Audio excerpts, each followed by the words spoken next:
whether or not SAARC can be revived. Bangladesh and Pakistan have pushed to revive SAARC, which is the South Asian Association of Regional Cooperation. This comes amidst a push by Pakistan and Bangladesh. The Prime Minister of Pakistan met along with Mohammad Yunus at the sidelines of the UNGA, making a pitch for this initiative to come back to life after a decade of being inactive. The last time the meeting was scheduled was in 2016, was cancelled after Uri attack. Pathankot attack also took place in 2016 itself, because of which it got cancelled. 2014 is when the last SAARC meeting took place in Nepal. Let's quickly get in our guests this evening, which is Dr. Constantino Xavier, who's a senior fellow for Center for Social and Economic Progress, Ambassador Anil Trigunath, former diplomat as well on the broadcast. In fact, Ambassador Trigunath, let me start with you, sir. As things stand right now, SAARC is essentially, India is essentially the backbone of SAARC. It is the largest economy there. It keeps the whole association glued. And at this stage, if India is giving a cold shoulder to the regional grouping, what are its chances? Well, let me tell you that India remains committed to SAARC. But at the same time, when the summit was to be held in Pakistan, the main reason was that Pakistan was continuing and is continuing to have cross-border terrorism as an instrument of its foreign policy. And you also mentioned about several attacks that took place. And there is no accountability from Pakistan to that extent. And that's the reason our relationship with Pakistan the way it is. And therefore, India tried to focus on sub-regional cooperation, whether it is a grouping called BBIN with Bangladesh, Bhutan, India, and Nepal, or the BIMSTEC, Bay of Bengal initiative, combining India's neighborhood first and the Act East policy.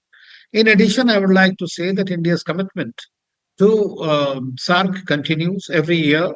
In our budget, external affairs, as you can check, several projects are being funded, and a separate budget is allocated for the SAARC Secretariat and SAARC activities. So India does participate in various official level meetings, various different groupings.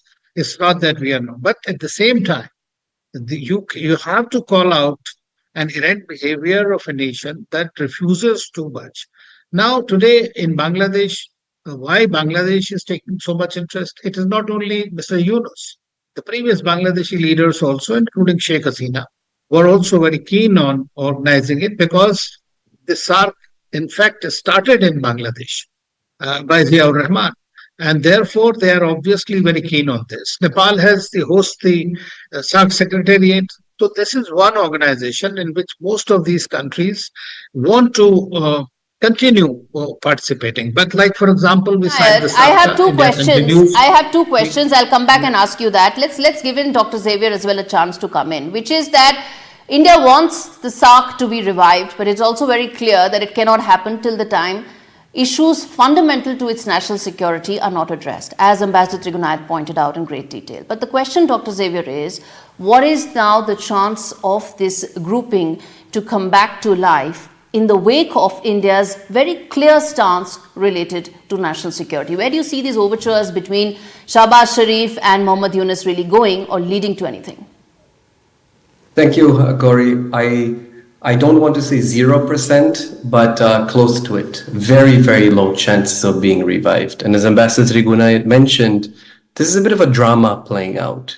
Professor Yunus from Bangladesh is, of course, trying to revive SAARC. It's important for Bangladesh. It's important for every country, in fact, for India too.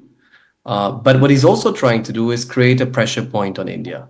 We'll see India-Bangladesh playing out different relationship over the next few months. So I think what he's trying to signal is also maybe that there is something that he would like to see and that India will have to compensate him for in some way. So it's a pressure point from Bangladesh. From Nepal, the request for a foreign ministers meeting in New York that India declined, a SAARC foreign ministers meeting, is an annual demand that the Nepalis have been doing. They host the Secretariat of SAARC in Kathmandu. It is part of the obligation to at least make the pretense that it's required to revive and urgent to revive SAARC. But most important at the heart of this is that if you look back at 2014, when Prime Minister Modi said very clearly that a prosperous South Asia depends on a secure South Asia, that is where there are doubts about to what point Pakistan is engaged in that. In fact, to what extent Pakistan is committed to South Asian security and not hurting Indian interests. In And fact, therefore, unless that changes, there's no reason for India to change its view.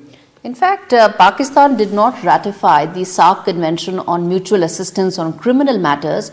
It blocked the establishment of the SAARC Terrorist Offences Monitoring Desk as well as the SAARC Drug Offences Monitoring Desk. So, at one level, it is very aspirational that the entire region should be connected by road, rail, and there should be free movement of people, goods, and so on and so forth. But fundamental issues, whether it is about collaboration on terrorism, whether it's about collaboration on some of these drug offenses, that is something where Pakistan really doesn't walk the talk. So where does that leave Pakistan in the wake of some of these other member nations apart from India? Dr. Xavier, and then I get in Ambassador Trigunayat.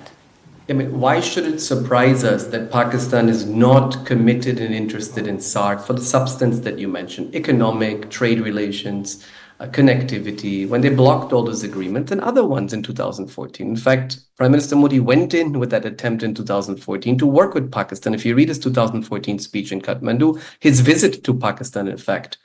So he tried that outreach. And when someone is not working with you, not interested, because Pakistan has many other partners it has chosen, China, the Gulf states, Afghanistan, these are all places that matter much more to Pakistani economic interests. And it's not looking very good for Pakistan. But then why should it surprise us that Pakistan also shouldn't be totally committed and excited about SAARC, except to make some annual noise and saying revive it, without any intent of committing words into deeds of actual regional cooperation and economic integration. Between Pakistan and former East Pakistan. That's essentially what this is, posturing in an effort to try and tell India that there is possibility of collaboration, whether it is on security matters, whether it's on economic matters, there is collaboration that could take place. Is that how you read it, or do you think there's more to it? And do you agree with what Dr. Xavier is saying? Well, I agree with Dr. Xavier totally in this. I don't think that we need to go extra mile to go and woo the Pakistanis, even at the SAARC summit if it happens. At the same time, it will also matter a great deal going forward how Mr. Yunus behaves as far as India is concerned. So far as the statements have not been very kind to India, and therefore they are going to be the host that they are looking at possibly. And so if that happens, then obviously this is going to be a bit of a problem for India. But at the same time, we'll have to continue to talk. They have denied or rather defied anything that has come from India. Even the SAARC satellite, that was for everybody's good. Pakistan opted out of it. You saw during the pandemic, India tried to help. And the SAARC fund that was created, we paid money. One of the junior ministers participated when Prime Minister Modi spoke to all the heads of states.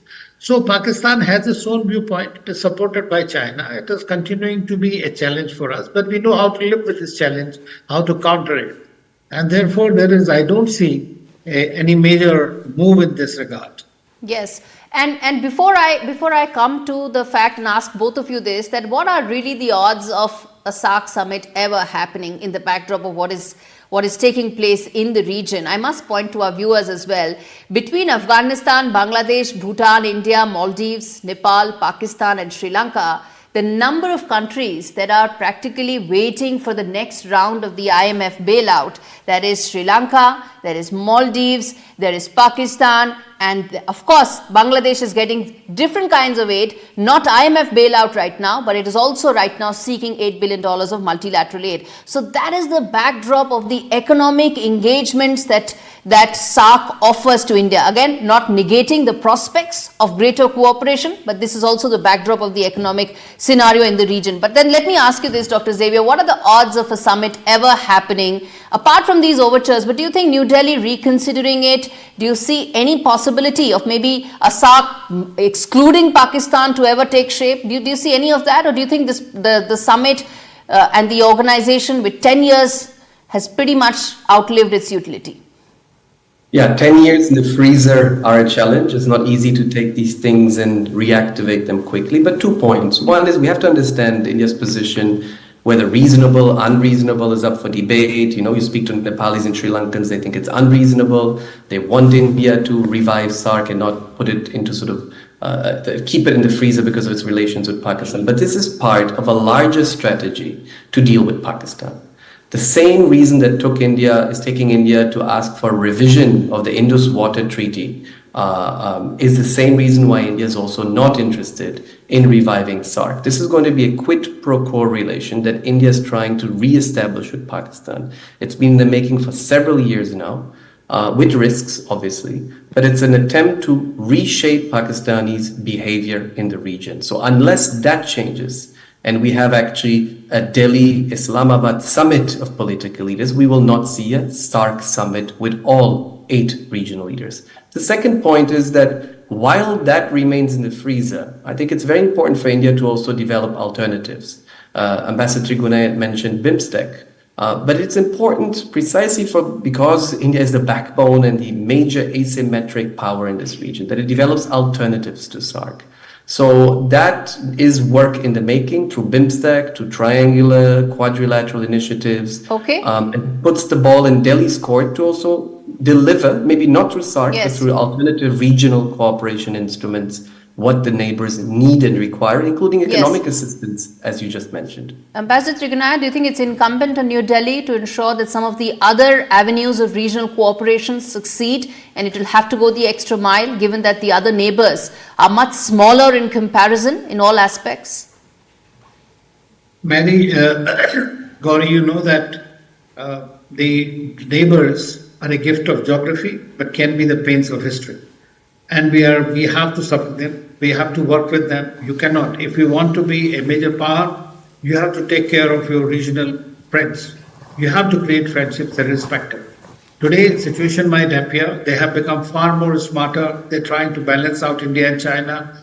They try to have their own independence. That's okay. Strategic autonomy is everybody's right.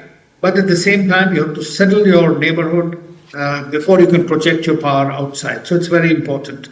And I think that in that context, India will do everything. And you have seen what's happening with Maldives, in Afghanistan, everywhere, they are coming back to India, where they understand that India is one country that is helping them out. Right. As far as Pakistan is a unique case, and it has to be handled in a very separate manner. All right, we leave it there. Ambassador Tribhunoy, Dr. Xavier, thank you so much for taking out the time and speaking to me on India Global.